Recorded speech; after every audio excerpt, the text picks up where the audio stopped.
बादली चौक पे मौजूद bypass road पर बादली चौक राधा किशन जी की बड़ी सी विशालकाय प्रतिमा है।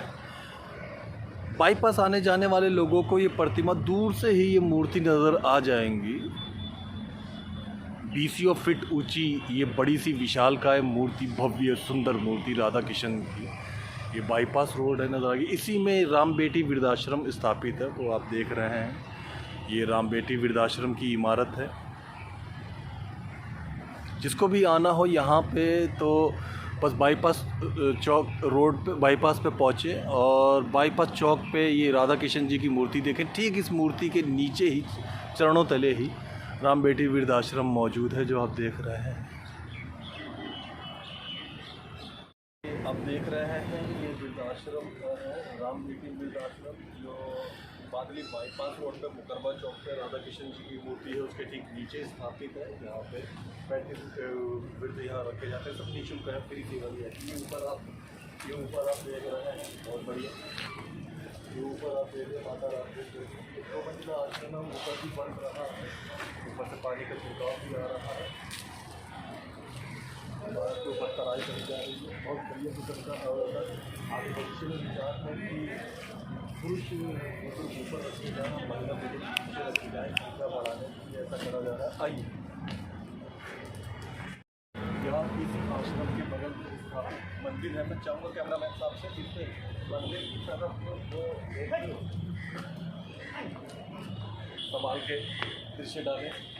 ये मंदिर है जो यहाँ पर इसी वृद्धाश्रम के बिल्कुल समीप स्थापित है। इधर आ जाइए देख के। ये मंदिर के दानी कर्ताओं की सूची है। ज़्यादातर आज़ादपुर, पलसवा, लिबासपुर के लोग हैं। और ये लाइब्रेरी है जो हम देख रहे हैं, ये टेरिसा गार्डन की जो उन्होंने बनाई है अपने पिताजी की याद में। बंद कर दो। राम बेटी वृद्धाश्रम के भीतर वाले एरिया में मौजूद है। यहाँ आप जो ये पलंग देख रहे हैं, यहाँ पर बुजुर्गों को ये जो आप बिल्डिंग देख रहे हैं, ये हाल फिलहाल में ही बनाई गई है। यहाँ पे वर्तमान में 35 वृद्ध रहते हैं। ये मैं कैमरामैन साहब से अनुरोध करूँगा कि इस तरफ दिखाएं। ये सारे बेड जो आप देख रहे हैं, यहाँ पे बुजुर्गों को रखा जाता है। और यहाँ पे आप देख सकते हैं कि मिनी पूरा लिखा हुआ है। नाश्ते में आलू पराठा, मक्खन दही, सुबह के भोजन में दाल चावल रोटी, शाम के खाने में चाय रस, और डिनर में पूरी खीर, मटर पनीर, रायता, चावल, आलू गोभी। और भोजन का समय भी लिखा हुआ है, सुबह 8 बजे, दोपहर 12, साढ़े 12 बजे, शाम 4 बजे, और रात शाम को करीबन 8-9 बजे। अच्छा, और भी लोग आते हैं यहाँ पे और अपनी श्रद्धा अनुसार यहाँ पे भोजन काल होते हैं। और जो आप देख रहे हैं, ये सब यहीं पे रहने वाले हैं, यहीं रहते हैं। पूरी व्यवस्था करी गई है, बेड है, ऊपर पंखे, लाइटिंग वगैरह सारी बड़ी वगैरह ये सब यहाँ पर निःशुल्क है। अलग अलग परिस्थितियों से और शिकार हो के यहाँ पर आए हैं। ये पीछे बाथरूम की व्यवस्था है यहाँ पे। ये सारे के सारे ये लोग आप देख रहे हैं यहाँ पर है। एक कमरा ये भी है। यहाँ पर भी ज़्यादातर बुजुर्ग है। यहाँ पर हम देख रहे हैं कि यहाँ पर लाइन के लगा है। महिला वृद्ध यहाँ पे ज़्यादा है। अधिकतर यहाँ पे सब बुजुर्ग महिला नज़र आ रही है। सब किसी न किसी परिस्थितियों का, जटिल परिस्थितियों का शिकार हो के यहाँ पर आए हुए हैं। ये सारी जो आप देख रहे हैं राशन बहुत तरीके से बना हुआ है। आश्रम में बहुत सुंदर व्यवस्था है, बड़ी सुव्यवस्थित, बड़ा बेहतर व्यवस्था है। ये बड़ी बेहतर व्यवस्था है। सारी चीज़ें बड़ी उत्तम तरीके से अरेंजमेंट यहाँ दिया जाता है। खाना पीना, दवाएं वगैरह सारी चीज़ें। ये तो महिलाएँ हैं जो किसी न किसी कठोर यातना की वजह से अपना जीवन इस वृद्धाश्रम में गुजार रही हैं और चंदन इन सब से बहुत सहानुभूति देता है और इनके हर सुख दुख में भी हम शामिल होने का पूरा प्रयास करते हैं।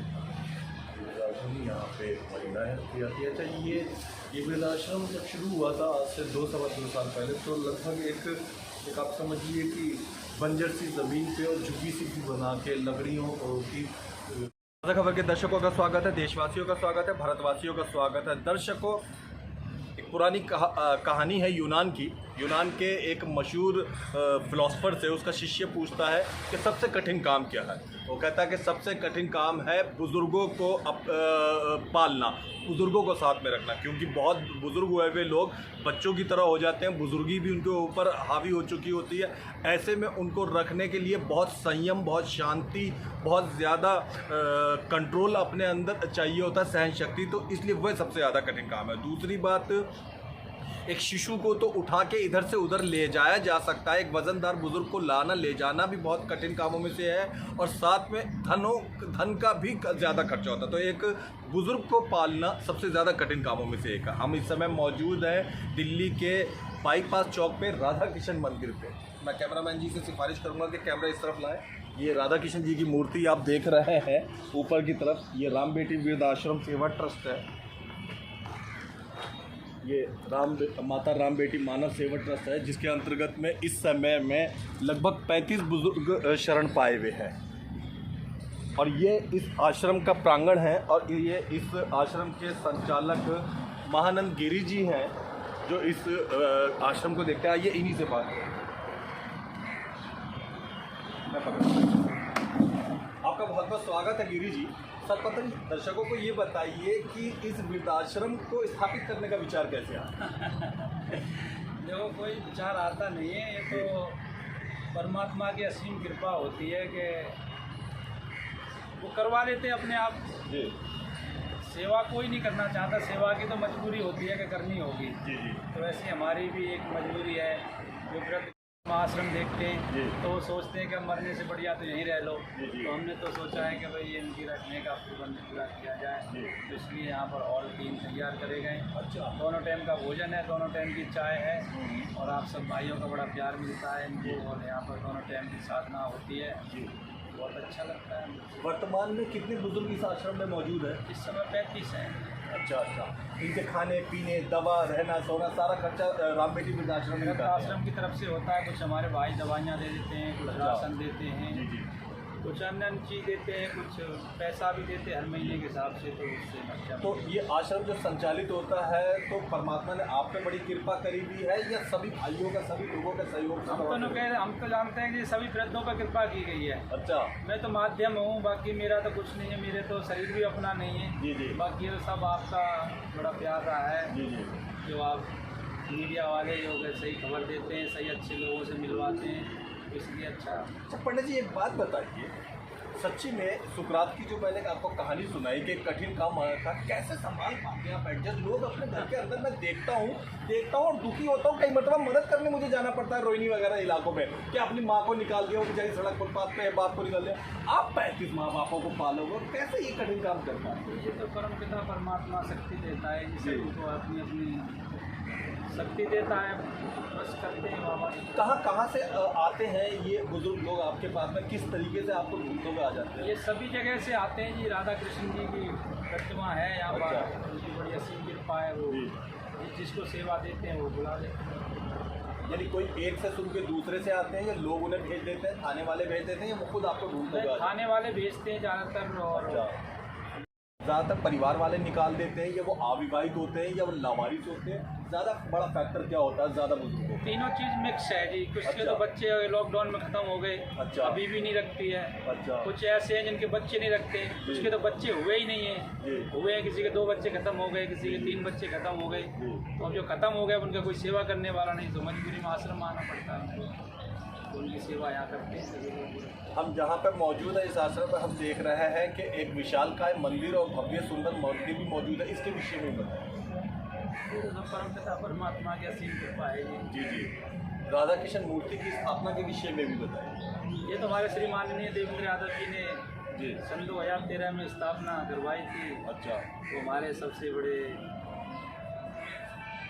माननीय समझते हैं हम उनको, बड़ा प्यार है। इस लाइब्रेरी के विषय में भी वो बताइए। भी उन्होंने करवाई है। अच्छा। अब हमारे ढेर सारे दर्शक आपको देख रहे हैं, आश्रम को देख रहे हैं। अगर कोई यहाँ पे सेवा के उद्देश्य से आना चाहे तो कृपया यहाँ पे किस तरीके से आ सकता है और क्या नंबर है उसके विषय में बताएं। मेरा नंबर 99 110 48 660 नंबर है। और आकर अपना दाल, आटा, चावल, चीनी, चाय पत्ती, कुछ धनराशि से अपनी सहायता कर सकते हैं। कुछ सिलेंडर हैं LPG के, वो भी दे सकते हैं। और भी उनको लगता है कि हम ये चीज़ दे सकते हैं, डायपर हैं, कई चीज़ें ऐसी, दवाई हैं, गोली हैं, और बहुत खर्चे हैं आश्रम के, कुछ भी दे सकते हैं। तो कुछ भी सेवा करें तो बहुत बहुत धन्यवाद। बहुत बहुत स्क्रीन के ऊपर आपको जो नंबर लिखा हुआ नजर आ रहा है, इस नंबर पे फ़ोन करके कभी भी आप इस आश्रम में कोई पूछताछ कर सकते हैं, आने जाने का रास्ता पूछ सकते हैं। इवन आप कोई भी चीज़ देना चाहें, चाहे डाइपर हो, चाहे खाने पीने की आइटम हो, चाहे दवाएं हो, कपड़े हो, तौलिए हो, किसी प्रकार की और खाने पीने की लिक्विड अनलिक्विड चीज़ें हो, जो भी आपको लगता है, चप्पल जूते वगैरह हो, या आप आपके घर में ईश्वर न करे कोई बुजुर्ग गुजर गए हों, उनसे जुड़ी हुई कोई चीज़ें स्मृतियाँ वगैरह हो, वो आप इस आश्रम में दे सकते हैं। इवन इसके अलावा अगर आप अपने किसी पूर्वजों की स्मृति में कोई भोजन वगैरह देना चाहते हो तो वो भी अनुदान आप यहाँ पर आकर दे सकते हैं। इवन अगर आप अपने बच्चे का जन्मदिन मनाना चाह रहे हो तो आप बच्चे को लेकर, ताकि उनको सीख मिले, ताकि उनको सबक मिले, ताकि वो कुछ सीखे बुजुर्गों को लेकर, आप अपने बच्चे को केक के साथ लाके इन बुजुर्गों के साथ में भी जन्मदिन मना सकते हैं। नीचे इस वृद्धाश्रम का नंबर नजर आ रहा है, इस नंबर पर कॉल करके आप कभी भी यहाँ आ सकते हैं। धन्यवाद। आज रामनवमी है। रावण का पुतला शाबा डेयरी में। देखो, आज रामचंद्र जी की जीत होगी, रावण की हार होगी, सत्य की सदा विजय होती है। आज विजयदशमी है। आने वाली दिवाली व छठ पूजा की, भैया दूज की शुभकामनाएं सभी भाइयों को। मेरी आवाज़ सुनते हो तो एक बार वृद्धाश्रम जरूर आएँ। ये दुनिया का सबसे बड़ा सुख है यहाँ पर, और दुनिया का सबसे बड़ा दुख है। इस दुख में भी शामिल हों और इस सुख में भी शामिल हों। इसके लिए मैं महंत श्री महानंद गिरी जी महाराज आप सभी लोगों को आमंत्रित करता हूँ वृद्धाश्रम। दशहरे वाले